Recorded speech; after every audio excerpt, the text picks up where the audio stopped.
When I was younger, my father would tell me stories about his own youth on our old family farm. One in particular was about a young calf that he had found abandoned by its herd. This cow ended up being raised by him and a bunch of barn cats, and eventually grew very attached to both of them, so much so that it even started acting like a cat. Eventually, it built up its own strength, and was eventually welcomed into a different herd at another farm, which meant that my dad got to see it less and less over time, until eventually he noticed that the cow had basically forgotten all its cat-like ways, and likely all its time on our farm. But he still considered this to be a relatively happy memory, and he was glad that he spent time with the cow, which is a sentiment I find myself being able to agree with, even if I have no direct connection to the events itself, and I'm sure you have a feeling about the story as well in some regard, and it's been shared through me. And this is what makes memories and stories so interesting. They act as bridges in order to connect our emotions together, and that's why it's become so popular all throughout history, with many famous examples from poets to playwrights. One great one is the Circle of Nine, which is a group of Korean writers who all used their time to express their feelings and tried to keep the purity of their writing unchanged by the world. And while the members of the circle changed over the years, the number always remained at 9. Now, one of the most infamous members of this group is Yu, whose actions and history would go on to greatly shape the camellia-crushing cult of personality and cultivator of chicken-corroding chemistry, Culling, of K Corp's Department of Food and Resource Development.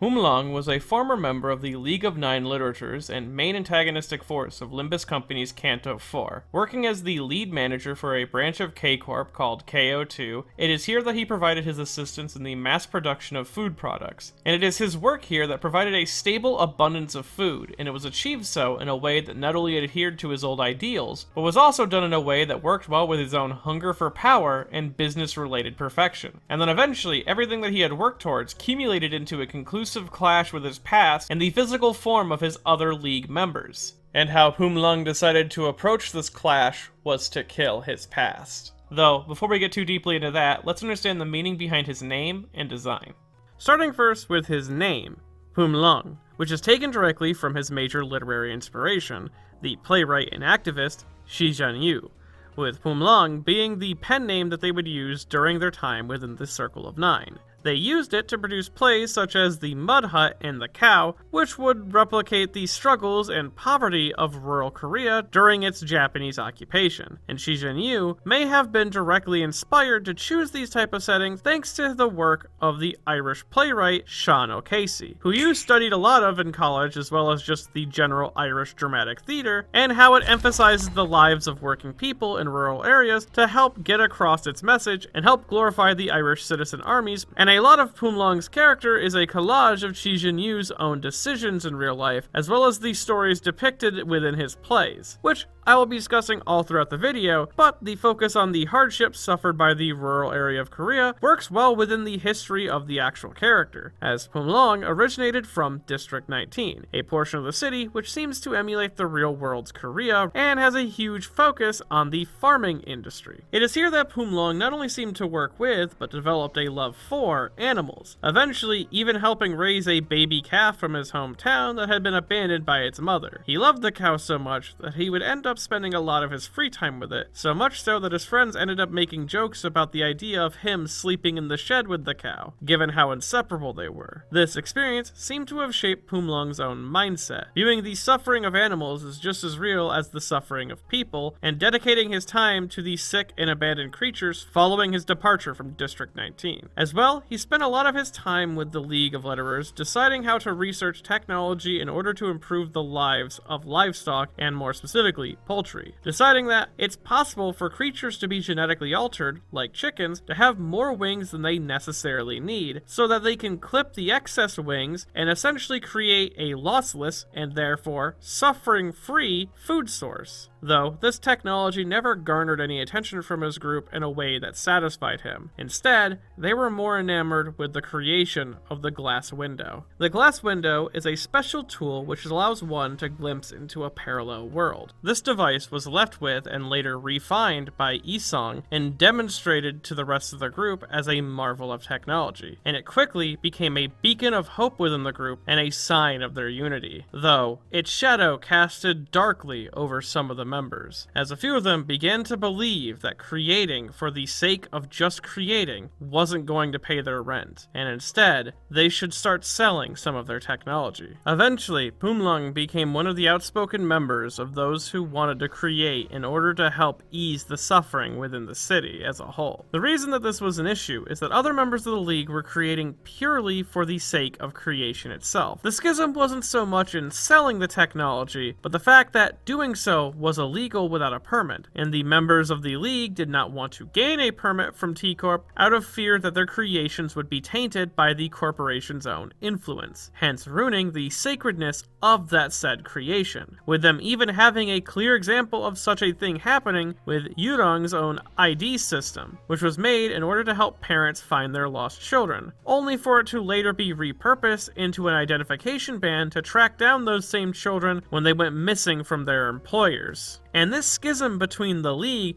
actually mirrors a real-life element of the Circle of Nine, with the mission of the Circle being to strive for purity within their writing, which usually resulted in the expression of modernist ideas, which eventually led to conflicts with other writing groups such as the Korean Artist Proletarian Federation, who sought to use realism within their writing to send a message. And with Shi Jinyu's own influence of Irish dramas aligning more greatly with the ideas of realism, eventually he would go on to create works that emphasized the heartbreaking reality of rural Korea at the time, such as the mud hut, the donkey, and the cow, which all became very politically charged and eventually led to Shi Jinyu's own arrest. In a similar sense, the League of Nine would end up being outed by one of their own, and their facility would eventually end up getting a notice from K Corp about a desire to reclaim or destroy their group and take all of their unregistered technology created within their district. So, in a last-ditch effort to save the purity of their work, the members all opted into having their technology destroyed instead of claimed, and they would do this through the power of a concept incinerator. This included Pumlong's own work in medical healing technology, though before doing so, he does try to protest the destruction of their work by asking the members to all sign a patent deal with K Corp, as it's through that it would be possible for them to maybe make a better world, rather than just throwing away all of their hard work. But eventually, the pressure and expectations built upon him, and the technology that he worked so hard to create, was destroyed. Along with this went all of his memories and emotions tied to it.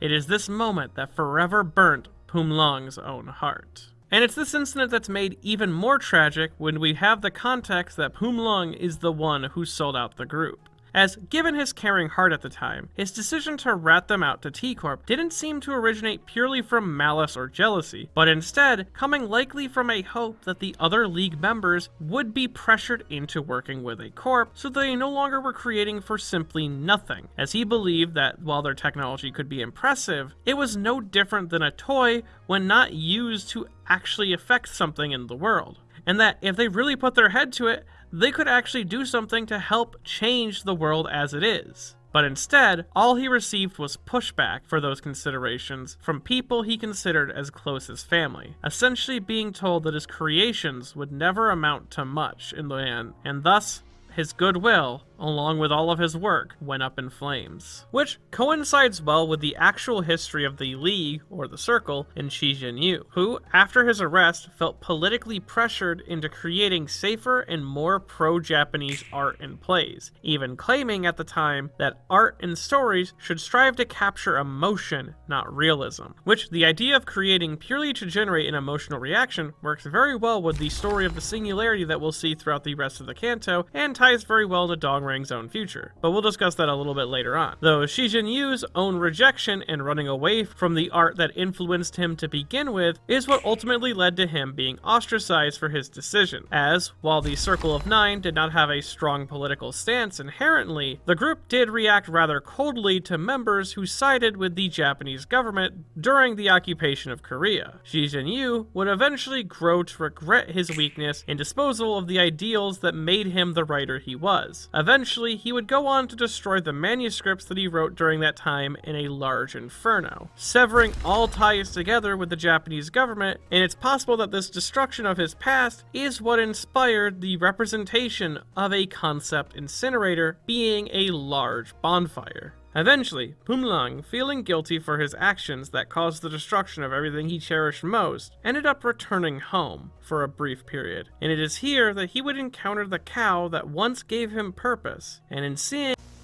soon after this, much like the real-world counterpart, Pumlang would begin working for the branch of a corp. More specifically, he followed up a lead provided to him by T Corp, this being the healing technology of K Corp, also known as HP bullets, or HP for short, which is a technology that Pumlang had come close to replicating in his own right before his concept was utterly burned away. And while he was a very talented worker, he only seemed to raise through the ranks in the organization thanks to his ties back to the League of Nine and his ability to properly understand and utilize their glass mirror technology, which was the only remnant of the League's efforts remaining. And the way he would end up using it actually ties very greatly with the singularity which helps K Corp function, this being the Tearful Thing, a being born in the outskirts during the expedition with the future head of K Corp, Stefanetta. The Tearful Thing appears to originally have been only the size of an average human head and could produce tears that had restorative property. This helped elevate the company's healing technology. Though while Stefanetta was in charge of K Corp, the tears were only produced through the process of reading stories to the Tearful Thing as a way to generate an emotional reaction from them. Though when Stefanetta passed away, during the meeting as to who will take over for them, a violent outburst led to Tearful Thing witnessing true violence for the first time. This causes it to have an extremely strong emotional reaction and begin to generate the same tears. This had fulfilled the curiosity that the soon-to-be head of K Corp, Alfonso, had regarding the singularity. They wanted to know if the tears could be generated without the need for kindness, which the Tearful Thing, Stefanetta, and Alfonso all seem to originate from the same origin, Alphonse Duet and his short story, The Stars. Though how Pumlang fits into this whole situation is through the newest method of tear extraction, the daily audio-visual feed generation, which is a modified version of the League's glass window technology. This allows Pumlang to stream the horrors from across the city directly into the eye of Tearful Thing. This includes everything from backstreet rat encounters, syndicate shakedowns, and of course, everything the sinners have experienced so far, which seems to have been done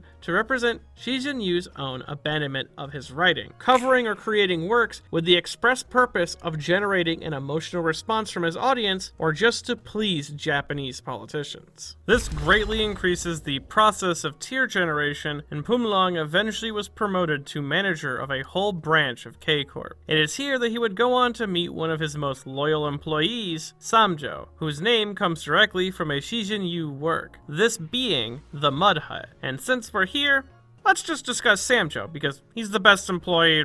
He deserves a little bit of coverage. He's a character who isn't actually all that prominent in his own literary origin, but he is tied directly to some of the most tragic aspects of that play. As in the play, Samjo is a man who's leaving his rural home for Japan in order to find a job, leaving right near the beginning of the story and allowing the Xiao family to enter center stage as everything and everyone around them falls apart, from hunger to neighbors losing their homes and many more people leaving their country behind. The Xiao family remains hoping that their bright future will soon come when their son, who also left for Japan, sends home some money. This hope was finally extinguished in the final scene, when Samjo returns to the story in the form of a package, one that contains the bones of the Chao's beloved son, who had died in prison.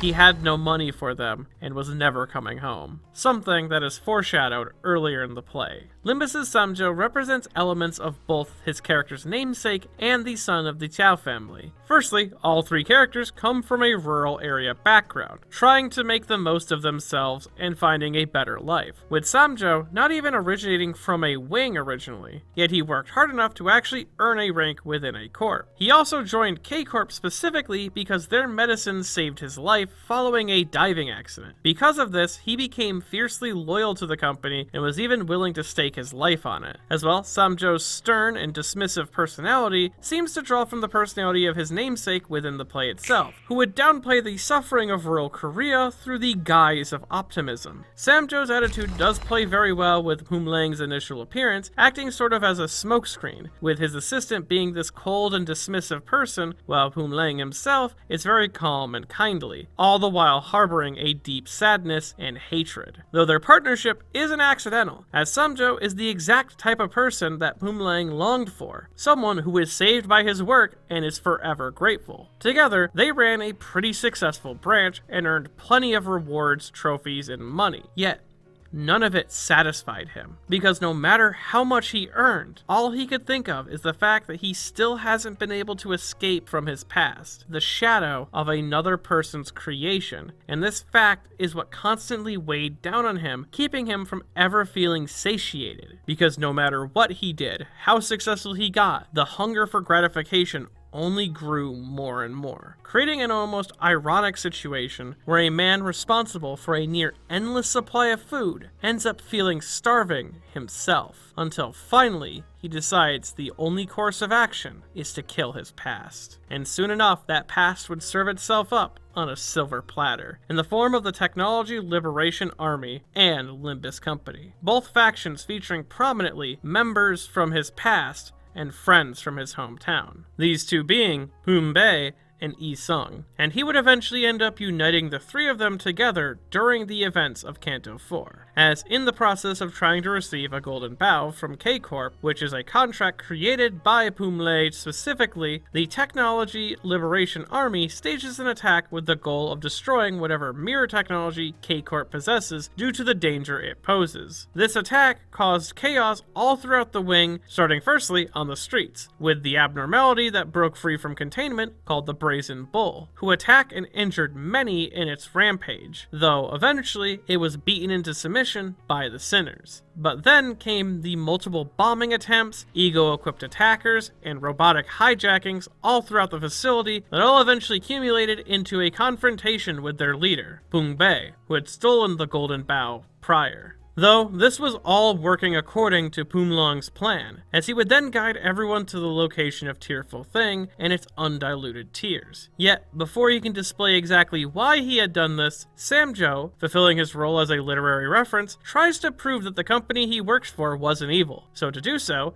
he would dive into the vat of undiluted tears to prove that they were harmless. This action would seemingly cost Samjo his life, as the tears' true effect are the reversal of one's form, and without them being diluted and trained on the human form itself, Samjo was likely reverted back into simply primordial soup. This death fulfilled a very similar narrative role to the Chow family's son and Samjo at the same time, from Mud Hut, as it showed that the glamour of the city was made through the polish of the blood of those with dreams. And once the Tearful Thing's secret is revealed, Poom Bae remains confident in their plan of using the concept incinerator to destroy the singularity itself, which would end up erasing Poom Lang's life work yet again. Though, because she did so while in possession of a golden bough, she had to be stopped, and Poom Lang watched as the Sinners dealt with Poom Bae and her own stolen ego weapons. And once broken and bloody, he would unveil everything. This, of course, being his innovation and arguably corruption of the glass windows technology, tainting the legacy that Poom Bae loved so much, as he was using it to spread suffering all the same as Yu Reng's ID technology got corrupted to. As well, he revealed reveals that he had allowed K Corp's Crusaders to conduct everything they did in Canto IV so that he could have good footage for the tearful thing. And finally, Lang deconstructs Peng Bei's own motivation, calling it out as empty nostalgia, with her wildly lashing out at anything she saw as a threat to her precious memories, all the while forcefully trying to plant seeds for the next generation, mocking the idea as cute, if not embarrassing on her part, especially given that he sees her as the one who suffocated his own creativity all those years ago. And while his words may cut deep, instead of breaking her spirit, it only reinforces it, allowing for the bloom of a beautiful ego known as Spicebush.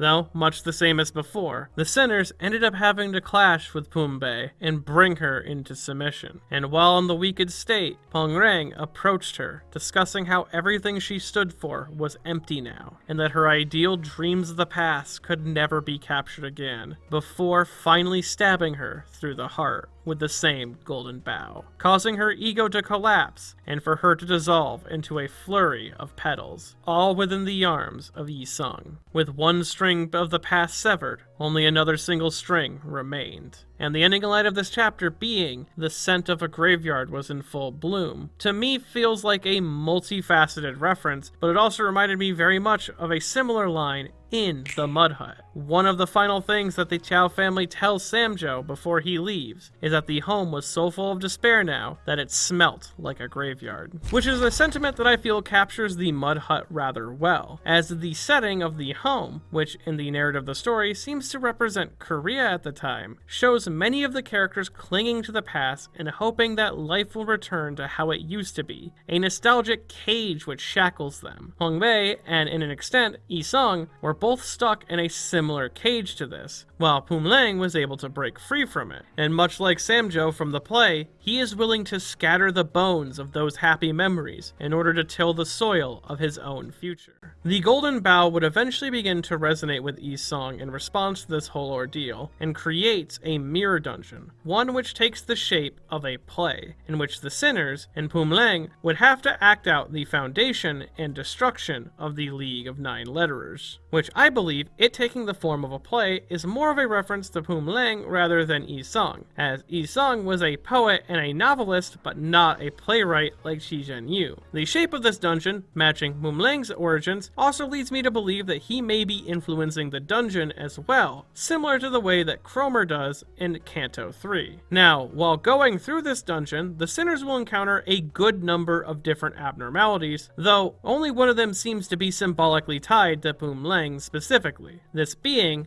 the Brazen Bull. Though, I did want to mention one of the other abnos, this being Drifting Fox, as it is very closely associated with Bei. And why I want to mention it is it appears around the point in the story of the dungeon where the concept incinerator is introduced, which seems rather intentional, as the story of Drifting Fox, and sun showers in specific in Korea, is the idea that a rain cloud has fallen in love with a fox, though when it tries to express its love, it only ends up harming that said fox in the end. And this element of the story is not only seen in the design of the ego gifts, but also works very well with the concept incinerator scene altogether, as both Lang and Bei are trying to help their fellow League members in different ways without directly telling them, and both of these expressions of love end up hurting everyone in the end. Though with Sunshower discussed, let's return to Brazen Bull. The Brazen Bull is an abnormality that is clearly based off of the torture and execution device created in ancient Greece by Perillus of Athens for the tyrant king Phalaris. It is a hollow statue of a bull made entirely of brass that when opened up, a victim can be sealed inside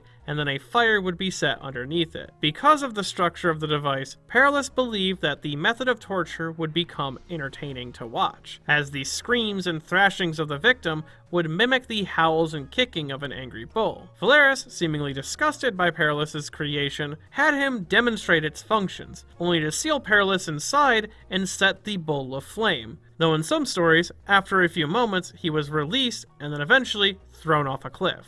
Either way, the Brazen Bull led to Perillus' death, so the creation unmade the creator, which is a story that relates to Lang's own relationship with the tearful thing, but also his own history. Firstly, you have the process of turning torture and death into entertainment, as seen in his modified glass window being used to essentially stream an endless series of suffering into the eye of Tearful Thing, which did include the destruction caused by the Brazen Bull earlier in the canto. As well, the flames being tied to pain, punishment, and death of a creator clearly seem to be tied to the flames of the concept incinerator. And then finally, we have the irony of a creator being tossed away for their creation in a scene during the conclusion of Canto IV, where Alfonso decides to lay the whole blame for the incident that occurred on Pum Long, dragging his name through the mud post-mortem before erasing parts of the sinner's memory of the events forever. Though the torture device being a bull altogether ties to one of the core themes of Pum Long's own character, this being the baby calf that he had raised, which, being a male cow, means that it could be classified as a bull. And of course you have the play Shi Zhenyu wrote before his initial imprisonment called The Cow, in which the titular cow becomes the center point for a lot of inter-family drama, from the father wanting to keep the cow because he viewed it as a symbolic representation of his farm's quality, as well as the fact that he loved it like a son, if not more than his actual sons, being very similar to how Pum Long's own feelings were described regarding his pet cow. As well, the two sons in the story want to sell the cow for two different reasons. One wants a trip to Manchuria, and the other wants marriage. And then finally, you have the landowner, or Farmwatch, who wants to sell the cow off to pay the 2.5 years worth of overdue rent for the farm itself. All of these desires end up clashing and resulting in a horrific disaster where everyone involved is left unhappy. Which all of these desires for what to do with that said titular cow are represented greatly throughout the story of Canto IV, and more specifically this dungeon, such as the League of Nine and how they view technology.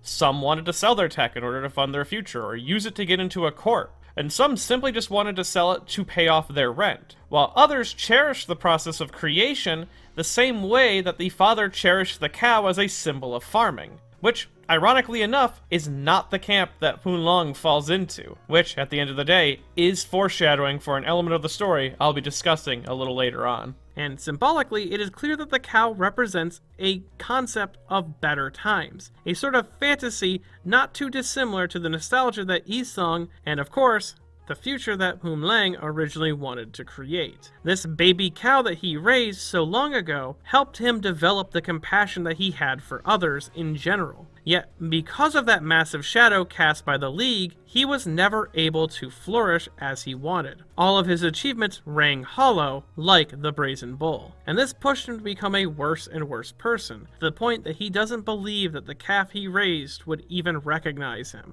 And it is in this spiral of madness does the man who was burnt by his humanity feel the gentle touch of the sun, hearing sweet words whispered into his ears, before eventually distorting and becoming the thing known as Pum Long, who denies all. Pum Long, who denies all, is a boss fight that greatly demonstrates Pum Long's own growing change of heart. Being a giant bovine centaur-like creature that mixes together the pectorum of gluttony known as the galet, which, when fighting him, may seem strange at first, as a majority of his Phase 1 sees Pum Long using gloom coins instead of gluttony coins. This is to represent his mindset of emptiness that has led him to the distorted state we see him in, though as the fight continues, the visage of a man begins to vanish slowly, revealing the gaping maw of a hungry beast beneath. Unable to satiate itself in any way, this demonstrates Pum Long's own true sin of gluttony, his hunger for fulfillment and praise, as while he says many times that he doesn't do what he wants for a reward, it's clearly that he treasures the rewards he gets, and the sinners have helped him realize that throughout the fight. And it is through this newfound mental clarity does it result in Pum Long recognizing the location that his distorted state created, this being the fields of District 19, which of course triggered the memory of his reunion with the cow he raised all those years ago, and more specifically, that he already had an answer to the question as whether or not it would recognize him. It didn't. He truly wasn't the person he was all those years ago. Thus, when during his visit, Pum Long killed the cow, literally killing an embodiment of his past. This memory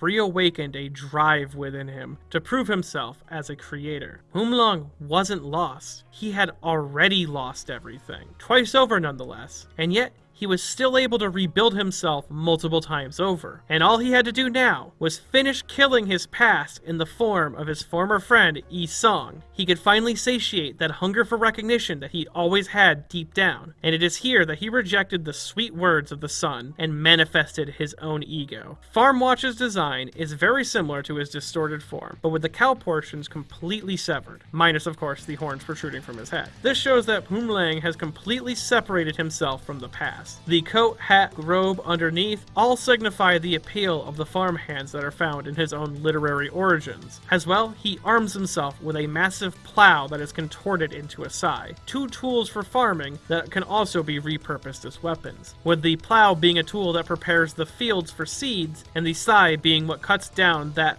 which grows from that same soil, seemingly representing Humlang's willingness to create his own path and cut down all the weeds in his way. I also believe it's very possible that this weapon's design may have pulled from Chi Jinyu's own literary influence of Shan Okasi, a playwright who wrote The Plough and Stars, which was a play which got its name from the Irish Citizen Army and the flag, the Starry Plough, which of course works well with Humlang's own farming inspiration, but also with the star inspiration of the singularity that he is so connected to. Now, the coins of Farmwatch also represent Humlang's own mindset, having an envy coin named Cultivate, which seems to represent his envy of others being what cultivates him to grow as a creator. And then you have the 3 Gluttony coins, all of which show his endless hunger, inflicting the seed condition on certain hits. And then finally, you have 2 Pride coins, Time of Harvest and Please Be My Nutrients, which show his views of those around him. Everyone,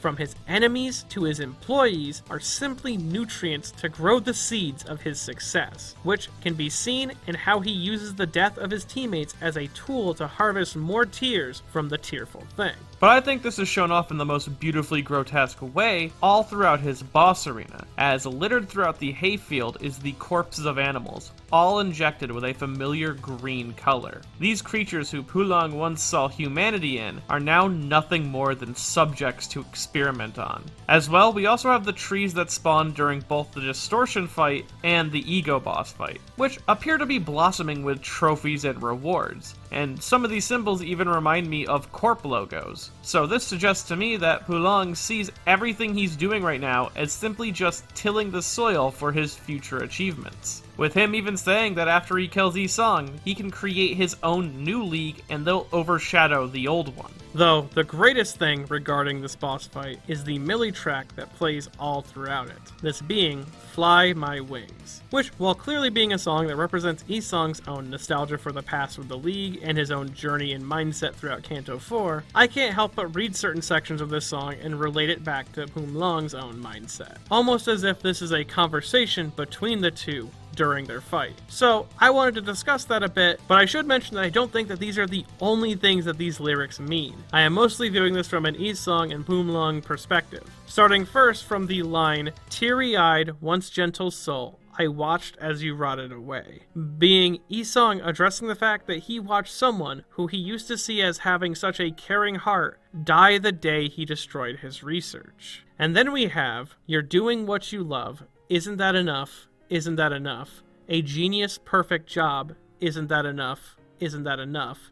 Again and again, you lock me down, I lock me down, we stake me to the ground." And it is this whole section that originally made me think of Humlang directly, a man who by all means is doing initially what he loved, a job that was perfect for him but was never enough, all because his gluttony has become an all-consuming sin that destroyed his view on the world. And then we have the portion about being locked down, with both Yi Song and Humlang placing cages over their hearts throughout the canto, as well as Yi Song getting literally staked during the events of the canto. Though, much like Humlang, Yi Song's despair and his trip through his own ego is what led him to finding the strength to stand again. And this road of despair is felt through the next set of lines. "Please die, little dream, kill the camellias in me, wouldn't it be easier to give in?" Which, I wanted to point out that the camellias is a flower that often represents happiness, love, and self-reflection. It is also the flower that literally represents Pumbay, being the namesake for her name, and during her death, red ones bloom from the blood on her outfit. Though, why are these hands chasing dreams out of my reach? Is my thirst for normalcy odd? Shows that Yi Song still desires or hungers for a future where he can be happy. One where his wings can take flight, and this results in one of, if not the best moment in the game, as Yi Song's crow's eye ego animation begins to play, and he flies towards Humlong and plants a dagger made from the glass mirror into his heart, and as he pulls the blade out, the song drops.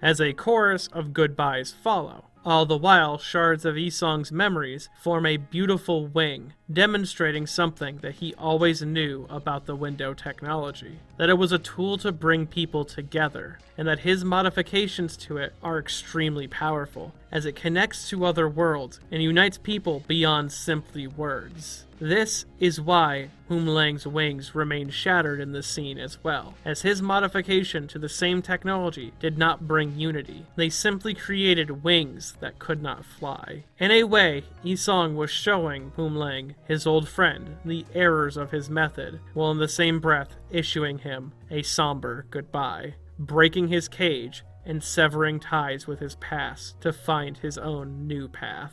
In a way, the shadow that Humlang had always wanted to escape from had finally given him a place to rest and a warm, loving embrace. Humlang would then later pass away shortly after this encounter, his ego shattered and Golden Bough returned to the sinners. Following this, they would meet up with Alfonso, who spun the blame of the whole situation onto Humlang and destroyed his legacy even more, and even revealing, mind you, that she knew that they would all forget soon after, that if either of the factions were successful in their mission tonight, the tearful thing that they had their focus set on was simply just an offspring of the original singularity, essentially making all of the struggle and death amount to nothing more than paperwork, and K Corp would continue operating as if nothing happened. Though, I think the true tragedy of Humlang's life ties back to his own abandonment of his creation. The technology that he developed while within the League of Nine, the one meant for animals, was truly groundbreaking, as due to the natures of singularities being secret, those around Humlang telling him that his technology was very similar to that of K Corp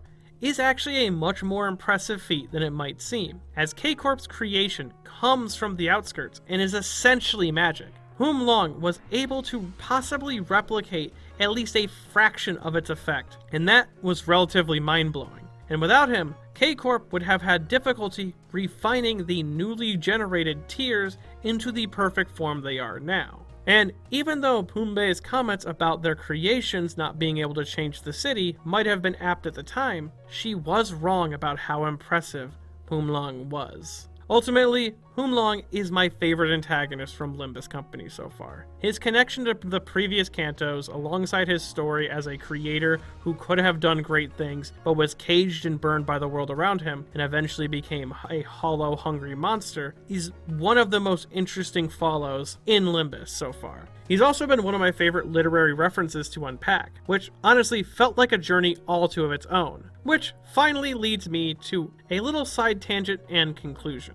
As during the process of making this project, I read two different translations of Ji Zhenyu's work, from two different books. One from Korean dramas under Japanese occupation, and the other from 3 plays by Ji Zhenyu. Both were rather insightful, and if you wanted to read them for the plays, I definitely recommend 3 plays, but if you want a more interesting dive into a portion of history, then Korean dramas under Japanese occupation is a very good read. Though one thing that was really weird about this was the translation of the cow. As you see, many reviews for this same play in Korean state that there is a scene where the titular cow at the end of the play manages to escape the Farmwatch after his house burned down and killed him, returning home to the family. This has been reported multiple times, and when reading the play I was kind of excited to get to that point. In both versions of the play that I have, this scene does not exist. Worse yet, it is unclear to me if these scenes are lacking due to censorship or a call to change for the ending of the play, as, of course, it was the last play that Shi Jin-yu made before he was arrested, which just creates a Schrodinger's cow situation. Now, of course, the reason I save this to the end is because this doesn't really impact the story of Limbus too much. The cow in Canto IV really does die, and so I'm not sure if this is supposed to be an ironic death now, but I felt like it didn't impact things too much. I just think that it's really weird, and my looking into this made me feel like I was going to distort. So instead, like a Super Metroid speedrun, I'm leaving the fate of the cow up to you. Let me know. Does it live or die? But with that all said and done, I hope you enjoyed this video. I had a lot of fun making it. I apologize deeply for my pronunciation of Korean throughout this. For the longest time, I thought his name was pronounced Dongrang, and in the process of making this video, I had to learn how to pronounce his name, and I probably messed it up a few times, so please forgive me on that. If you enjoyed this video and want to see more like it in the future, I have a Patreon at patreon.com/medinotthebadguy. Every little bit helps keep this channel flowing as smoothly as it does. And if you want to witness the singularity of another corp, well, I hear you can find it through Shimonetta, a boring world of contradictory jokes doesn't exist at byshimonetta.com.